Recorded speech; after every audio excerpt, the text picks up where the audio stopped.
Boa noite novamente. Muito obrigado por você nos receber em sua casa. Temos alguns irmãos aqui online também com a gente agora.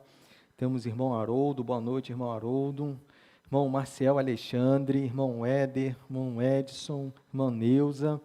Um grande abraço para vocês. Até minha irmã está aqui também, lá do Rio de Janeiro, Jaqueline. Muito bom ter vocês aqui para a gente poder cultuar o nosso Senhor Jesus Cristo.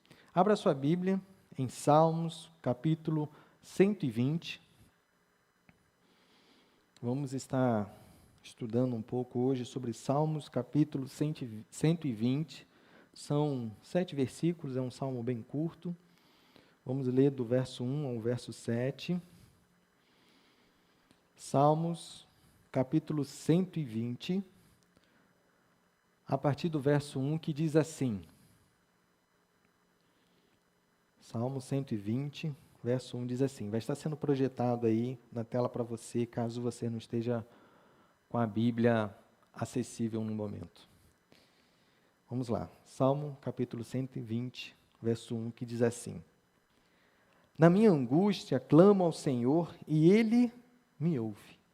Senhor, livra-me dos lábios mentirosos e da língua enganadora. Verso 3. O que lhe será dado, ou o que lhe será acrescentado, ó língua enganadora?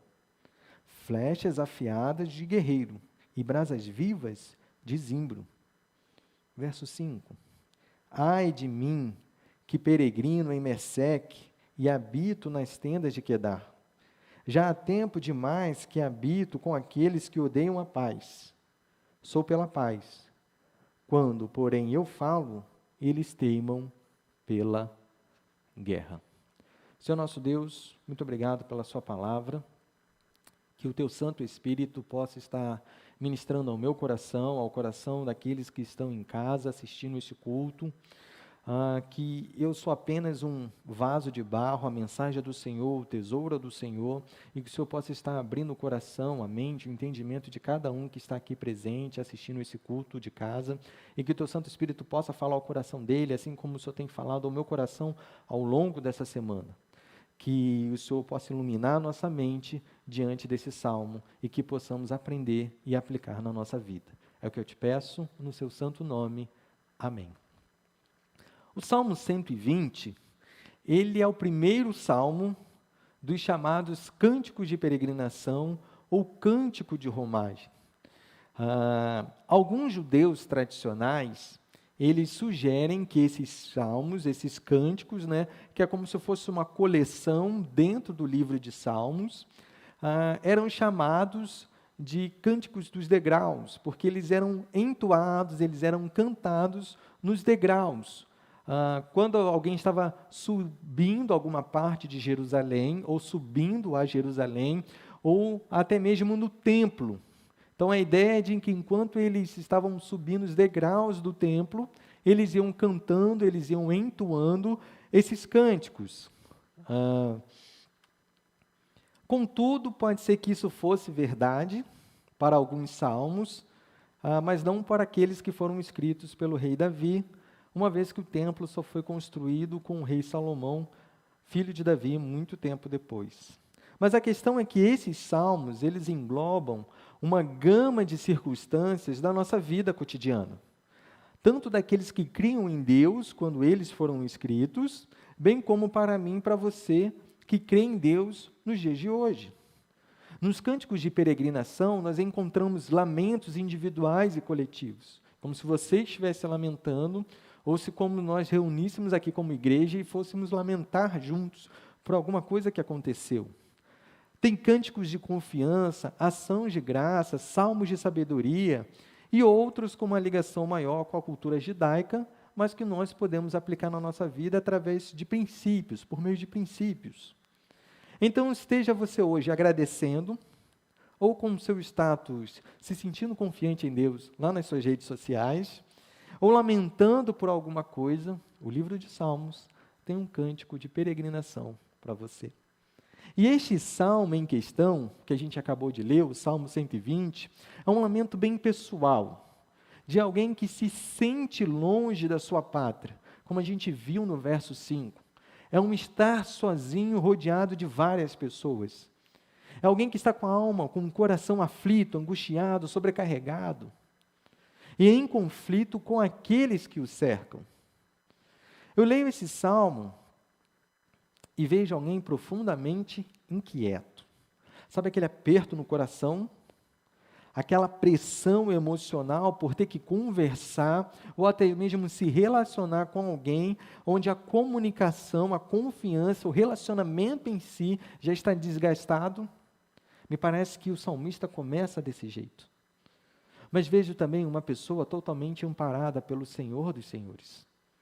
Perceba uma pessoa que, em meio às angústias da vida, ela tem plena confiança no Senhor. Você consegue se identificar nesse salmo? Com esse salmista? Você diria talvez para ele: ei amigo, você está falando da minha vida ou da sua? Porque é muito igual. Você consegue ter empatia por esse salmista? Ei, vamos tomar um café, vamos comer um bolo, deixa eu orar por você. Ou você consegue perceber que talvez você seja a pessoa teimando pela guerra que o salmista fala, enquanto o seu próximo está insistindo pela paz. Você conseguiria enxergar hoje o seu pecado? Se você está se sentindo aflito, decepcionado, com a alma angustiada, eu quero te convidar a aprender 3 passos que o salmista dá para transformar o seu fardo em bênção.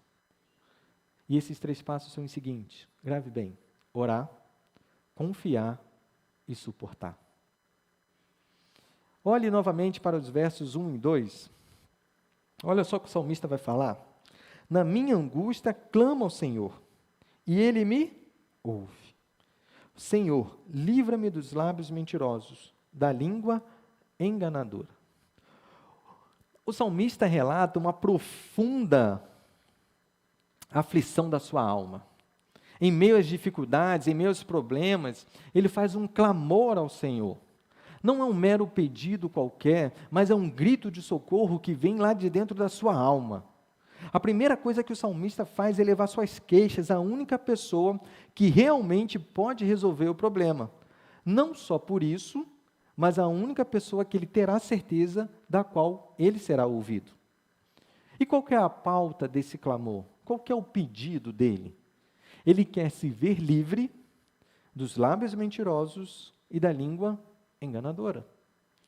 O salmista aborda o problema da comunicação, mostrando a forma tanto ativa e agressiva, quanto dissimulada dos seus ofensores, e assim ele abrange tudo quanto é tipo de pecado que possa ser cometido na área da comunicação entre 2 pessoas, como, por exemplo, a mentira, a fofoca, a calúnia, a difamação. Nos dias atuais seriam as fake news. Os problemas na comunicação poderiam surgir em resposta a outras questões. Pensando naquela época, não são poucas as vezes, por exemplo, que a Bíblia fala de juízes que se vendem para poder julgar em favor do mais rico. Ou seja, há uma disputa entre 2 pessoas e aquele que tem mais posses suborna aquele juiz para que ele seja favorável, que essa decisão seja favorável para ele. A Bíblia fala sobre isso. E essas coisas não acontecem nos nossos dias. Pense nos problemas, por exemplo, de comunicação no ambiente profissional. Provavelmente as pessoas trabalhavam, é claro que elas trabalhavam.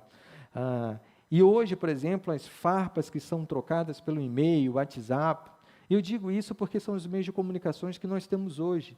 Mas o problema não é o meio de comunicação em si, mas a forma como nós nos comunicamos. Pense na comunicação familiar, por exemplo. Maridos que não amam as suas esposas e, por isso, enchem elas de palavras duras. Esposas que não se submetem aos seus maridos e, por isso, tentam usurpar a liderança. Pais que provocam a ira nos seus filhos. Filhos que se acham sábios aos seus próprios olhos e pensam que seus pais são totalmente idiotas. Perceba que problemas de comunicação poderiam ocorrer para o salmista em diversas esferas da sua vida, assim como acontece comigo e com você. O salmista não vê outra saída a não ser clamar. Ele clama por socorro, para que Deus o livre dessa situação quase que insuportável. Geralmente, eu me vejo muito assim, em situações de aflição, só que ao invés de clamar, eu reclamo. Busco alguém para colocar a culpa. Toma atitudes impensadas. E deixa a oração como o último recurso, quando na verdade ela deveria ser o primeiro. O salmista ensina a gente a fazer realmente o contrário. Quando acontecer algo do tipo, a primeira coisa que você tem que fazer é orar. A comunicação está difícil nos seus relacionamentos? Comece orando. O Senhor está te ouvindo. Ele lhe dará sabedoria, Deus lhe dará sabedoria para você dar boas respostas, ou para mudar até a sua atitude pecaminosa. Estiveste o salmista lembrando de um caso anterior, ou de alguma circunstância que até podia impossibilitar a sua viagem para Jerusalém, porque a ideia dos cânticos de peregrinação é essa, que enquanto eles fossem viajar para Jerusalém para uma das 3 festas, Páscoa, Tabernáculos e cabanas, então eles deveriam entoar esses cânticos. Enquanto isso estava acontecendo, a ideia é que o salmista clama ao Senhor. Se você está vendo essa live, ou um dia estiver vendo essa gravação, eu quero te dizer uma coisa. Não há grito de socorro. Preste bem atenção. Não há grito de socorro dos cantos mais silenciosos da sua alma que o Senhor Jesus não possa ouvir. Vou repetir. Não há grito de socorro dos cantos mais silenciosos da sua alma que o Senhor Jesus não possa ouvir. Meu desafio para você hoje, aconteceu alguma coisa na comunicação com alguém, comece orando. Depois de orar, o salmista tem outro passo. E o próximo passo do salmista é confiar. Olhe novamente os versos 3 e 4 na sua Bíblia. Versos 3 e 4, que diz assim: o que lhe será dado, o que lhe será acrescentado, ó língua enganadora? Flechas afiadas de guerreiro e brasas vivas de zimbro. O salmista, no verso 3, ele faz uma pergunta retórica. A ideia é trazer a reflexão. Qual seria o ganho, quais serão os benefícios para a calúnia, para as difamações, para as mentiras, para as palavras duras, para os sorrisos da frente e enganos por trás, pois é isso que o salmista quer dizer com língua enganadora, as promessas ditas, mas que não tinha nenhuma intenção de ser cumprida, as alianças por interesses, enfim. Qual que será o ganho de tudo isso? Qual que é o benefício da calúnia, da difamação, da mentira, do engano? Seria tão prazeroso assim? O ganho vai ser grande? E a resposta que nós temos no verso 4 é um gigantesco não. O salmista precisa confiar, porque não há nada que ele possa fazer, o salmista, para mudar isso. Mas confiar que o Senhor vai cuidar dessa situação para ele. Por isso, a resposta do verso 4 não é o salmista exercendo a sua justiça própria. Não é o salmista pagando o mal com o mal, mas é o salmista confiando que o justo juiz irá exercer justiça. No verso 4, nos indica que o pagamento daqueles que fazem uso deliberadamente da mentira, da calúnia, da difamação, das palavras enganosas, são as flechas afiadas de guerreiro e as brasas vivas de zimbro. O que Deus está fazendo com os mentirosos e com os enganadores é que fazendo com que eles experimentem do próprio veneno. O que ele está querendo dizer com flechas afiadas de guerreiro, ou dependendo da sua versão, setas agudas do valente? A ideia do salmista é trazer à nossa mente, ou à mente daqueles que estavam ouvindo naquela época, não um arqueiro qualquer, não uma ferramenta amadora, uma flecha que não cumpre seu objetivo, mas de um instrumento da melhor qualidade, sendo usado por um guerreiro ou um valente extremamente habilidoso. Ou seja, o dano causado seria grande, se não letal. Brasas vivas de zimbro, o que ele está querendo dizer com isso? Zimbro é uma espécie, ou era, de madeira muito utilizada para fazer carvão vegetal, porque ela produzia um calor muito alto e durava muito tempo. Então a ideia é que assim como eles atiram as suas mentiras, os seus enganos, as suas calúnias, suas difamações, como flechas afiadas que penetram o coração, a mente, a alma do salmista, a ponto de deixá-lo em tremenda angústia, Deus irá fazer a mesma coisa com eles. Assim como o zimbro produz calor e queima durante muito tempo, as suas mentiras, calúnias e difamações iriam incomodá-los durante muito tempo. É Deus que exerce a justiça, e é o salmista confiando que o Senhor fará isso. Porque lá no verso 1 ele disse, eu clamei, e o Senhor me ouviu. O salmista espera e confia que Deus, no tempo certo, exercerá a justiça. Se o salmista refletisse em uma das festas, por exemplo, a Páscoa, ele lembraria de quantas palavras mentirosas e enganadoras tanto o povo quanto Moisés ouviram, desde a saída do Egito até a caminhada deles pelo deserto. Tanto o povo quanto Moisés não precisaram exercer a sua justiça própria, mas Deus a fez como justo juiz que ele é. Quando Jesus alertou os religiosos da sua época a que tipo de árvore eles seriam, lá em Mateus 12, 36 e 37, ele diz assim, digo a vocês, que no dia do juízo, as pessoas darão conta de toda palavra inútil que proferirem, porque pelas suas palavras você será justificado, e pelas suas palavras você será condenado. O nosso erro é achar que as nossas palavras serão esquecidas pelo Deus eterno. Eu vou repetir. O nosso erro é achar que as nossas palavras serão esquecidas pelo Deus eterno. Esteja você na pele do salmista, ou esteja você na pele da pessoa que aflige o salmista, um dia você e eu iremos prestar conta até das nossas palavras para o Senhor Jesus Cristo. Uma vez que confiamos em Deus como justo juiz, chega a hora de suportar. Suportar, Rafael? Sim. Suportar. Olha o verso 5, novamente. Verso 5 ao verso 7. Ai de mim, que peregrino em Meseque, e habito nas tendas de Quedar. Já há tempo demais que habito com aqueles que odeiam a paz. Sou pela paz. Quando, porém, eu falo, eles teimam pela guerra. No antigo Oriente Próximo, a Meseque ficava, uma cidade que ficava na Ásia Menor, a noroeste de Israel. E Quedar era uma nação nômade que ficava no norte da Arábia, a sudeste de Israel. Meseque era uma nação gentia, e o povo de Quedar era descendente de Ismael, filho de Abraão, com a serva de sua esposa Agá. Ambos os povos viviam em extremidades de Israel, opostos a Israel, distante de Israel, e eram inimigos de Israel.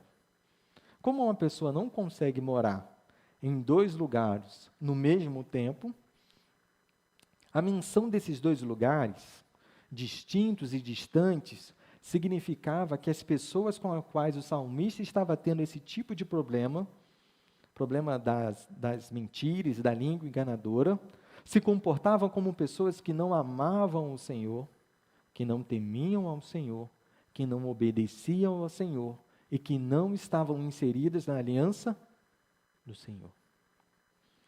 Não me parece que fosse fácil viver em algum desses dois lugares, com pessoas que não amavam ao Senhor, que não temiam ao Senhor, que não obedeciam ao Senhor, que não estavam inseridas na aliança do Senhor. Mas também não é fácil conviver com pessoas que, dizendo amar a Deus, temer a Deus e obedecer a Deus, na verdade, fazem somente de aparência e não de coração. Não deve ser fácil suportar um ataque de alguém que diz amar a Jesus, temer a Jesus, obedecer a Jesus. Alguém que esteja inserido na nova aliança por meio do sangue de Cristo Jesus lá na cruz do Calvário. Não deve ser fácil suportar mentiras e enganos de pessoas que se dizem uma coisa e as suas atitudes são outras. Esse tipo de ataque parece ser bem mais destrutivo quando é alguém próximo, quando é o seu cônjuge, seu pai, seu filho, um irmão aqui da igreja, o seu amigo, o seu colega de trabalho, do que quando vem de alguém distante ou estranho a você. Um parêntese aqui. Eu não estou dizendo que você deve ficar quieto para tudo que você é questionado ou para tudo que falam sobre você. A Bíblia em Provérbios 26, 4 e 5 vai nos ensinar que nós devemos responder ao tolo segundo a sua estultícia, e isso vai depender do momento. Há momentos que precisa de uma resposta, e vai ser momentos que você precisa ficar calado. O que a gente precisa é orar a Deus, clamar a Deus, e entender esses momentos e responder por meio do Evangelho. Fecha parênteses. Embora o salmista seja pela paz, aqueles que o cercam, eles preferem a guerra. O salmista está cansado, desgastado, mas o salmista ele está esperançoso. Ele clamou e foi ouvido. Não precisou correr atrás da justiça, pois o próprio Deus vai fazer. E no seu clamor inicial, ele queria que Deus mudasse a sua situação, que fosse retirado daquele meio, ou que as pessoas fossem retiradas.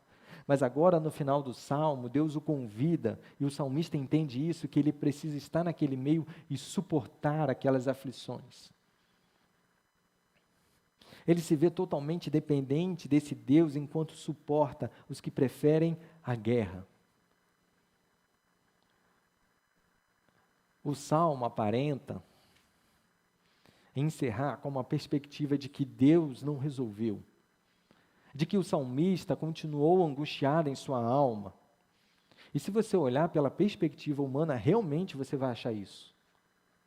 Mas quando você olha pela perspectiva do alto, você verá um salmista com as forças renovadas para suportar as mentiras, calúnias, difamações e palavras enganosas.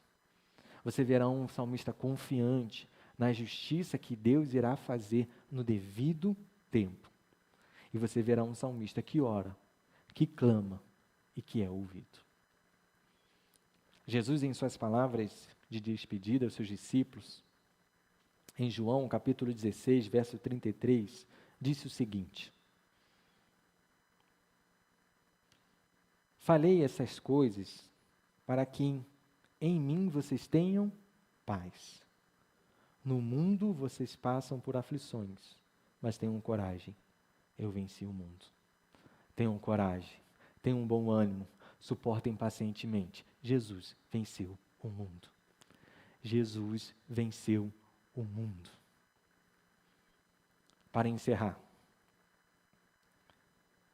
3 coisas que nós aprendemos com o salmista no Salmo 120. E a primeira coisa delas é: tenha uma atitude de oração. Ao invés de murmurar, de reclamar, de colocar a culpa nos outros, ou mesmo em Deus, resista fortemente a essa tentação. Dobre os seus joelhos. Clame ao Senhor Jesus Cristo. Ele está te ouvindo e intercede por você.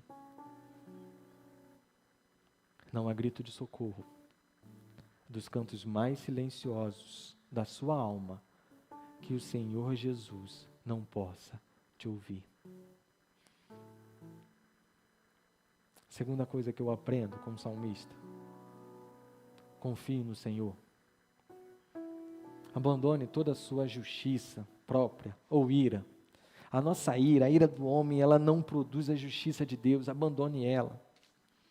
Deixe que Deus, no devido tempo, Ele irá cuidar disso. Tenha uma visão eterna sobre a vida, não achando que você precisa ver a justiça de Deus acontecendo na vida daquelas pessoas que têm difamado, caluniado, que têm mentido para você, que têm te enganado. Não fuja desse sentimento de eu quero ver a justiça de Deus acontecer. Deixa que Ele vai cuidar. Talvez você não veja, talvez você não saiba, isso não significa que Deus não vai deixar de fazer. O ser humano vive, 99, 120 anos.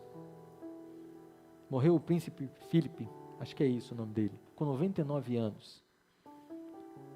99 anos é muito pouco diante de toda uma eternidade. Haverá um dia que todo joelho se dobrará, que toda boca confessará, e eu e você, todos nós, iremos prestar contas até das nossas palavras. O nosso erro é achar que as nossas palavras serão esquecidas pelo Deus eterno. Acredite, não serão. A terceira coisa que eu aprendo: suporte pacientemente. Jesus venceu o mundo e Ele te dá recursos para suportar com paciência as aflições da vida, até a sua volta, como Ele deu para o salmista. O relacionamento, a comunicação está desgastado, você está cansado de tanta mentira e tanto engano. Suporte pacientemente, tenha coragem, tenha bom ânimo. Jesus venceu o mundo. Você lembra daquelas 3 perguntas que eu fiz no início? Sim? Não? Vou fazer de novo. Você consegue se identificar com o salmista? Você diria: ei, amigo, é da minha vida ou da sua que você está falando? Você consegue ter empatia pelo salmista? Ei, amigo, vamos tomar um café, comer um bolo, vamos sentar, vamos orar, vamos chorar junto. Você consegue perceber que talvez você seja a pessoa que está teimando pela guerra, ao passo que o seu próximo está insistindo pela paz? Você consegue enxergar o seu pecado? Eu quero que durante essa semana faça a você mesmo essas 3 perguntas. E se tiver alguém passando por essa situação, tome um café, coma um bolo e ore juntamente com ela. Feche seus olhos, eu quero orar com você. Senhor nosso Deus, eterno Pai, Deus amado, Deus adorado, muito obrigado pela sua palavra. Muito obrigado por nos ensinar como lidar com mentiras, calúnias e difamações. Muito obrigado por nos ensinar que até em problemas de comunicação, a primeira coisa que nós devemos é recorrer ao Senhor, é clamar ao Senhor, porque o Senhor nos ouvirá. Muito obrigado por fazer-nos enxergar que a nossa justiça, a nossa ira não produz a sua justiça, e que devemos confiar que o Senhor,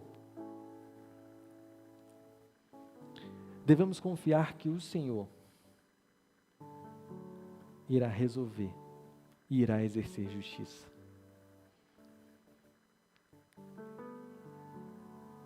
Deus, dai-nos coragem e bom ânimo para suportar pacientemente qualquer tipo de relacionamento, de engano, de mentira, de calúnia e difamação, sabendo que o que estamos passando, sabendo que essa peregrinação que estamos peregrinando é por um espaço muito curto de tempo, e de que um dia estaremos com o Senhor. Muito obrigado, Jesus. Amém. Tenha uma boa semana, reflita sobre isso, mande uma mensagem no WhatsApp com uma palavra de ânimo, de força, de coragem para as pessoas que estão desanimadas. Se você se vê como o opressor, o inimigo do salmista, dobre o seu joelho, peça perdão, vá falar com o seu próximo. A vida aqui é muito curta, mas um dia desfrutaremos de uma eternidade. A graça do nosso Deus, graça de Cristo Jesus, o amor de Deus nosso Pai e as consolações do Espírito Santo sejam com todos aqueles que aguardam a vinda de Cristo Jesus. Amém e amém. Tenha uma boa semana. Deus te abençoe. E lembre-se, se alguém disser para você que eu morri, é mentira. Terminou minha peregrinação. Eu fui morar no céu. Deus te abençoe.